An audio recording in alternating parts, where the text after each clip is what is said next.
Welcome to the slop farm. Enjoy the video. You start by confirming prerequisites and reaching the device console.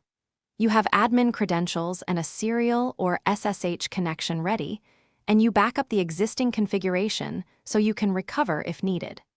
Once connected to the Fuse machine, check firmware version and wireless chipset capabilities so you know whether Los Hotspot is supported. Then enter privileged mode and stop non-essential services to prevent interference while you change wireless parameters. This prepares the device for safe configuration changes. Now you configure the hotspot parameters that actually create line-of-sight coverage. First, enable the hotspot daemon and set an SSID that reflects loss so it's easy to identify. Next, pick a clean channel and appropriate transmit power for long-range loss. Make sure regulatory domain matches your region so power limits are legal.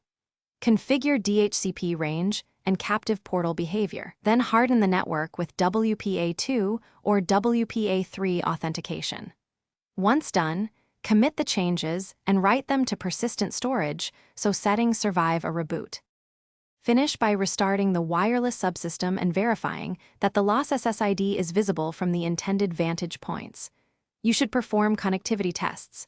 Ping the gateway, measure throughput, and check link quality from several spots along the line of sight.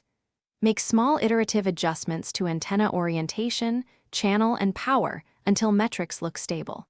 If clients won't connect, use the backup config to revert quickly. Then isolate the issue by checking regulatory limits, interference with a spectrum scan, and authentication logs to pinpoint.